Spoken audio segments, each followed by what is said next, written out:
Selamat datang ke Renungan Harian DUMC BM.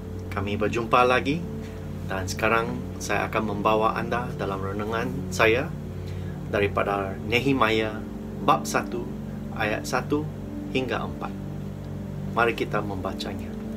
Nehemia anak Hakhalia meriwayatkan, pada bulan Kislew tahun ke-20, ketika aku berada di kubu kota Susan, datanglah Hanani, salah seorang daripada saudaraku, bersama-sama beberapa orang dari Yehuda. Aku bertanya kepada mereka tentang orang Yahudi yang berjaya bolos, yang terselamat setelah pembuangan mereka, dan tentang Yerusalem. Kata mereka kepadaku, saki-baki orang yang masih tinggal di wilayah sana, yang terselamat setelah pembuangan berada dalam kesusahan besar dan dalam keadaan tercela. Apatah lagi tembok Yerusalem telah dirobohkan dan pintu-pintu gerbangnya musnah dijilat api. Sebaik saja mendengar perkara itu, duduklah aku lantas menangis dan berkabung selama beberapa hari. Aku berpuasa dan berdoa di hadapan Allah semesta langit. Daripada pemerhatian di sini, yang pertama adalah walaupun Nehemia sudah tinggal di dalam naungan pemerintahan, gaya hidup, adat dan banyak influence di negara buangan sementara melayani raja, saya mendapati bahawa isi hatinya masih memegang kepada kepercayaannya dan kerinduannya terhadap Allah dan tanah perjanjian yang telah Tuhan beri dengan sepenuh hati. Dan saya benar-benar percaya itu kerana apa yang berlaku seterusnya. Dan di sini pemerhatiannya didapat daripada ayat yang keempat. Sebaik saja Nehemia mendengar perkataan itu, duduklah dia terlantas menangis dan berkabung selama beberapa hari. Pembelajaran yang pertama ialah saya perlu peka dan selalu connected dengan Roh Allah agar saya mengenali isi hatinya. Seperti Nehemia yang mendengar kabar saudaranya bahawa keadaan orang-orang Israel seakan keadaan kami pada masa COVID ini. Pemerhatian yang kedua, hati Nehemia tergerak oleh keadaan, seperti yang saya katakan tadi, dan hanya mendengar sahaja. Belum sampai dia melihat dan mengalami keadaan mereka di Israel lagi. Belum dia sampai menjejak langkah di tanah perjanjian Tuhan. Tetapi di dalam rohnya, saya rasa dia memahami isi hati Tuhan. Hati Tuhan yang sama ada mungkin begitu kecewa atau begitu terhampah kerana melihat orang-orangnya, umatnya, umat Israel dalam keadaan yang bercelaru, tak tentu dan seperti seakan-akan tewas. Dan di sini pembelajaran yang kedua, saya perlu bertindak, membantu atau berdoa apabila melihat keperluan seperti Nehemia. Bukannya melihat tetapi mendengar keperluan yang disampaikan oleh saudaranya. Dan ini terutamanya apabila Roh Kudus bergerak di dalam hati saya. Pemerhatian yang ketiga, di dalam perkabungan Nehemia, dia bertobat bukan saja untuk diri sendirinya, tetapi untuk segala keluarga, bahkan umat Tuhan. Dan ini adalah dalam ayat yang seterusnya, ayat 6 hingga ke-7. Semoga telingamu, telinga Tuhan, mendengar dan matamu terbuka untuk mendengar doa hamba-Mu yang sekarang ku panjatkan di hadapan-Mu siang dan malam bagi orang Israel. Para hamba-Mu, aku mengaku bahawa kami, orang Israel termasuk aku dan seisi keluargaku, telah berdosa terhadap Engkau. Ayat nombor 7.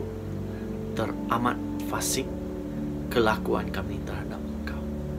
Itulah isi hati Nehemia yang seakan-akan kecai mendengar akan apa yang berlaku kepada mereka.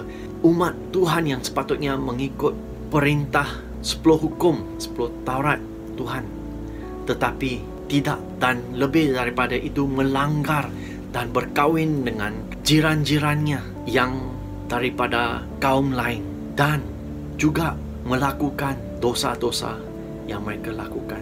Itulah kehampaan juga yang terasa oleh Nehemiah. Dan saudara, di sini pembelajaran yang ketiga.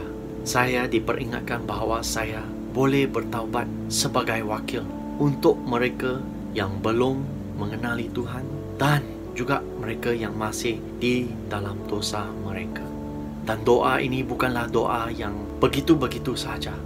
Tetapi di sini dalam ayat 6 mengatakan bahawa dia panjatkan di hadapan Tuhan siang dan malam.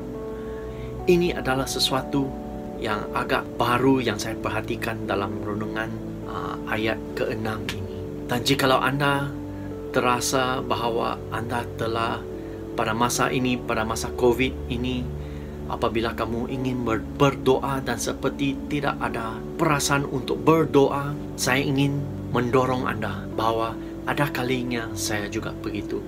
Tetapi di sini pembelajaran saya pada hari ini adalah saya perlu dan saya boleh melakukannya, terutama apabila Roh Kudus memanggil kita untuk berdiri sebagai pengantaran untuk mereka. Jadi pada hari ini saya ingin mendorong kita semua, terutama saya sendiri, ya, supaya yang pertama pekah dan selalu connected dengan Roh Allah agar kita mengenali hatinya. Dan yang kedua, saya perlu bertindak membantu atau mendoa apabila melihat keperluan, terutamanya apabila digerakkan oleh Roh Kudus.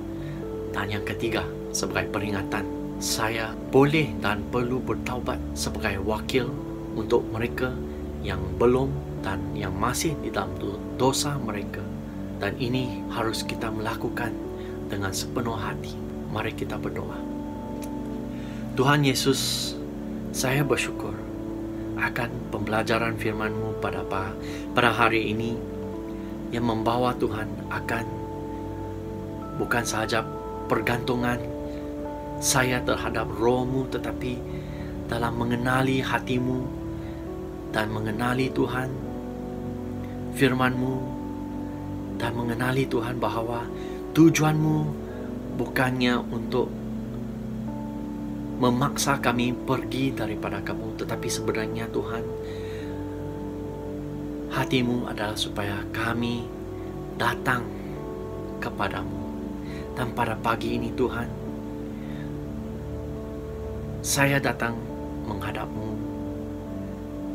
dan bertaubat Tuhan akan dosa-dosa saya dan dosa-dosa untuk mereka Tuhan yang belum mengenal-Mu, dan dosa-dosa Tuhan yang masih dalam keadaan sama mereka pada hari ini. Tuhan, saya doa agar Tuhan Kamu memanjangkan Tuhan masa hidup kami, supaya Tuhan kami akan kembali kepadamu Tuhan, kembali kepada kasih yang pertama, kasih yang inginkan Tuhan umat-umat-Mu dan orang yang di luar naungan-Mu mengenali akan kasih-Mu Tuhan.